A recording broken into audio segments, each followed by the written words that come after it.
Hey guys, how's it going? I decided to step out here today. It is just absolutely gorgeous out, and I'm realizing I don't do this very often during the day, and there's a hillside near us that they are not really clear cutting, but digging into for gravel mine. And you get to hear those trucks rumble every now and then. So you may hear that in the background. Guys, first of all, I want to say that I have realized I have been neglecting the community tab in YouTube. It's something I think I'm going to start using a little more often, and I did give a heads up about this video that I had been debating whether or not to say anything. And you know what, guys, I have said that transparency with Mr. Moo, who's out there on the trampoline with one of his sisters right now, I've said, you know, that I plan on sharing his journey, and ultimately this is part of his journey. And one of the many things we have to work through, well, I don't know if you guys can hear that rumbling or not, but man, they're loud. And because of these events, there's actually some bigger changes that are going to be happening as well.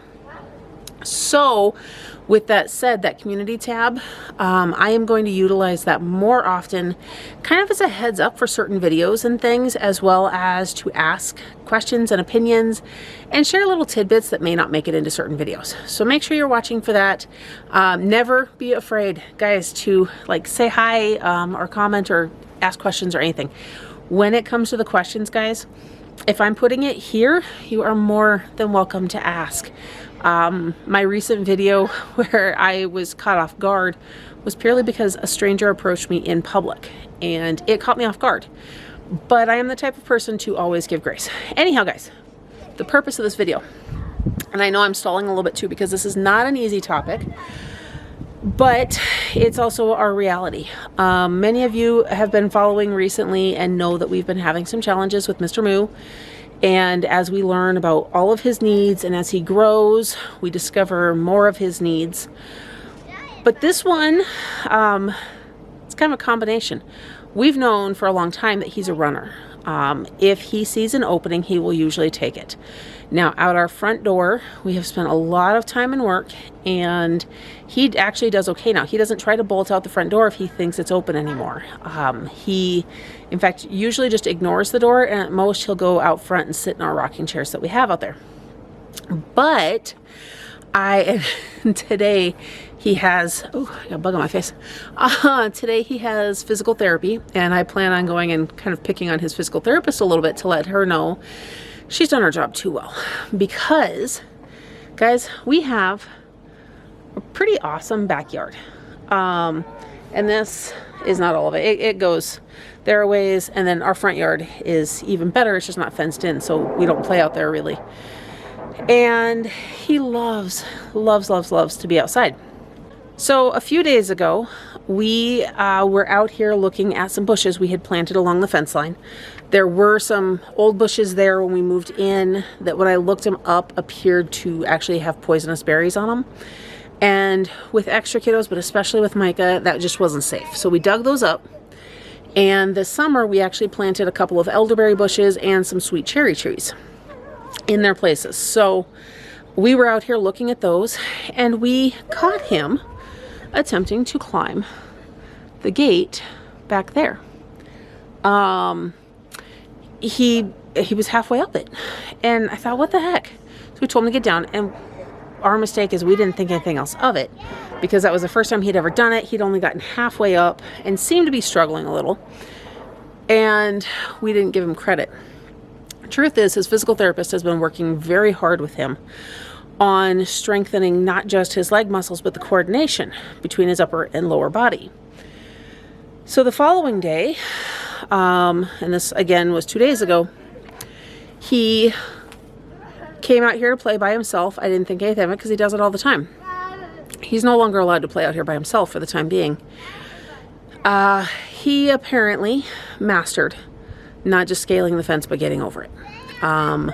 He had come outside. I helped him get his boots and everything. He likes to hang out in our sunroom, which actually gets very warm when it's hot out. And that was the day where it was pretty warm out. And so I try to make sure he doesn't hang out in there too long, because I don't want him getting overheated, because we've had that issue before. So I ushered him outside, and then, yeah, I was like, you know what? I've got half an hour until dinner time. I had a little bit of time, so I went and sat out front. And I like to sit out in my chair, catch some fresh air, some quiet time. Sometimes I'll scroll through Bible verses on my phone. I'll just sit there and enjoy. Maybe I'll talk to a friend or something. That's kind of my little bit of me time. And fast forward that half hour, and one of our daughters had actually decided to start making dinner without me, which, guys, I have a really amazing kids. And I heard her calling for Micah. And I didn't think anything of it because we call for him all the time. Well, I decided to go in because I realized what time it was and I was going to help with dinner. And the other two were eating. And I said, well, where's Micah? She goes, I don't know, I've called for him. And I was like, well, he went out back, so let's go get him. His boots were still gone. And he knows, he always takes his shoes off when he comes in the house because we're very strict about that. I don't like yuck. We've got a lot of deer and stuff around. And trying to keep this somewhat short, guys, we scoured the house for him. We went outside. We couldn't find him anywhere. Ultimately, what had happened is he had decided it was a great time to climb the fence. And that area back there, guys, there's a ravine back there. It's basically a cliffside. It's not very tall, but I mean, we're talking easily 10 to 15 feet in certain spots, and it's all rock. So it's dangerous still. And he had gone back there, but there's a space over, I don't know, that way, back up in those trees, that is a little bit thicker. And apparently he went exploring back there before, and I've got, okay, mini interruption. Kids were going past, and our screen door right here is incredibly squeaky. So I had to pause for a sec. Anyhow, there is a shed right back in there that he had been missing for at least half hour to 45 minutes. We couldn't find him anywhere. At this point, we didn't know which direction he had gone. I did know he had not come out the front. So we knew he had gone backwards. And we had teens going to every house anywhere near us, including, there's like one tucked in back there somewhere. Like they went everywhere. Shawn was out there, and when it was becoming more and more apparent that he wasn't going to be easily found, I did have to call in the police. Which, of course, the timing of it was not great, because at this exact same time, there is a massive fire raging just across the interstate from us, and most of their resources were over there. So I felt really bad, but at the same time, I had to find my 4-year-old. A sheriff's deputy ended up showing up, and I was standing out on the road talking to another neighbor. I had just sent her a picture of him. She was about to get in her car. She was sending the picture to other neighbors that she knows, a little bit farther out, like on the backside of them and everything. And as I was standing there talking to her, the deputy pulled up, and I was giving him his description, and he was asking me all the regular questions of, you know, is there a regular park that we go to or anything like that that he may have gone to? And the truth is, no, there's actually nothing immediately around our house. In fact, our neighborhood is pretty sparse as is. And so there really was nothing nearby, but Micah has a really bad habit of anything that looks fuzzy, friendly, or anything that he could potentially pet or play with, he's off. It's something that we are struggling with right now and trying to work through, because if we are out in public and he sees a dog or something, if we don't have a solid grip on him, he's gone. And so that's something else that, again, we're working on. But as I was talking to the deputy, and he was trying to figure out where everybody else was looking in the area, so they knew where to concentrate their searching, so we didn't have everybody looking in one area and nowhere else, somebody started yelling from between the houses and said, "We think we found him." Now, that's the moment where, as a mom, your heart sinks, both because, that almost relief of, okay, he might have been found, but I haven't heard how they found him. And I came running, in all honesty. So we've got our neighbors over here, and we came running through here. And as I got about halfway, they were all standing back here by the shed. And it was another gentleman farther down the street who said he spotted a flash of green because Micah was wearing a green shirt. And about that time, I got about halfway into the yard when, you can see Blake out there playing, I saw Shawn like kneel down at the door of the shed, and I couldn't bring myself to go the rest of the way. I was halfway to it. I guess I'm gonna get emotional. And all I remember is yelling, "Is he okay?" Because, mind you, at this point, we were somewhere between the 45-minute to an hour range since he had been missing. And it was warm out, and that's actually a metal shed. So I remember that, and Shawn was like trying to get a grip on something and like pull, and my heart was sinking, and I couldn't do it until the moment I saw him pull him out standing and just hug him. And I thought I was going to collapse halfway through their yard, because he was okay. And so yeah, that's ultimately what we got from him, because, you know, Micah, he has language skills, but they're somewhat limited. Is he had gone over our fence, he had wandered back through the trees and everything for a while, and I'm thinking he tried to come back home because their fence is chain link as well, and I think he came over their fence instead of our fence. Well, when he heard everybody yelling and calling for him, it became a game, because that's also the stage he's at where it's funny to hide. So he hid, and he hid well, and he didn't make a sound, including his normal giggling. And if he was giggling, we didn't hear it because it's pretty dense through here, and there was a lot of wind that day, and the trees, it sounds like a freight train going over with all the trees when it gets that windy.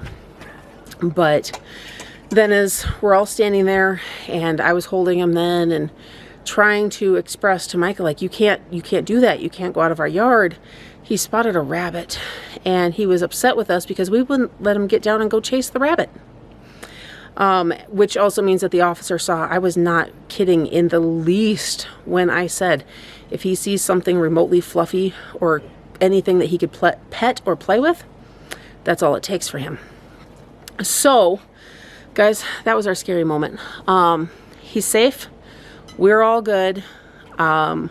We have a whole slew of things we're going to start working on, but if you guys have any recommendations or thoughts on additional things, you know, we're talking about everything from extending the height of the fence, which our next door neighbor has immediately, she was like, do it. Do whatever you guys need to the fence. Because even if we extend ours, he could still get into their yard, and their gates are open most of the time. We keep our gates locked as well because of him.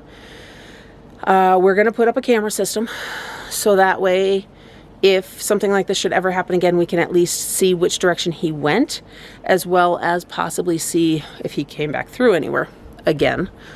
So with that, we'll probably have it facing towards our neighbor's yard a little bit too, which it's an older couple and they don't do a whole lot in their backyard, and I know they'll understand and be okay with it because they've said so. Okay, I had to step inside due to the number of bugs. They were starting to swarm my face and everything else. So anyhow, guys, we have started playing with the idea of, we've talked about it before, about getting a service dog for Micah. The conversation took place more so previously when we thought he was having seizures, which there's still a small chance he is, it turns out. I guess the type that now the geneticist thinks he might be having. Yeah, that's a whole other video. And the service dog for seizures kind of, it's a by and by. It's something that we wouldn't do until he's older anyhow. Now though, we have started considering the possibility of getting a service dog that will more so act as a guardian for him. We want a dog that will be his dog, that will help him, you know, kind of like a Jiminy Cricket. I want it to be his conscience. If he goes somewhere that's out of the boundaries, I want that dog to get upset. I want that dog to let us know. I want that dog to get in his way. I have already been in contact with a good friend of mine whose sister breeds a very specific type of dog that might be great for this. It's also hypoallergenic. I have been in contact with another friend who has a history with training dogs to see if she would assist in some of this. We don't know yet what all of this is going to run at this point though too, because of, I mean, even though prices are coming down, building materials are still pretty expensive, and raising the height of the fence is probably going to be the most expensive price of all of this. But all of the price tags are worth it to save our child's life when he has no concept of safety or boundaries or any of that. And I have no idea how long in life before he might get any of that. But anyhow, guys, that is our update. It was crazy scary. I spent the following 24 hours just tense and feeling sick still because of everything the night before. And praying I don't get like super sick now after all of that stress, because that is what tends to happen. But guys, we're going to keep praying. And at this point, everybody is safe, and that is what matters. And we are putting immediate restrictions in place on him because we can't trust him. And that's what happens in our house. So guys, make sure you're watching everything else, because there will be more updates coming. Guys, I hope that you're having a blessed day. Don't forget to like this video, subscribe to my channel, and hit that notification bell so you don't miss everything else coming up next, because I have a feeling we are going to continue having a lot of updates and everything else as life and the adventures with Mr. Moo only get crazier, and yeah, a lot of that. But I'll see you in the next one.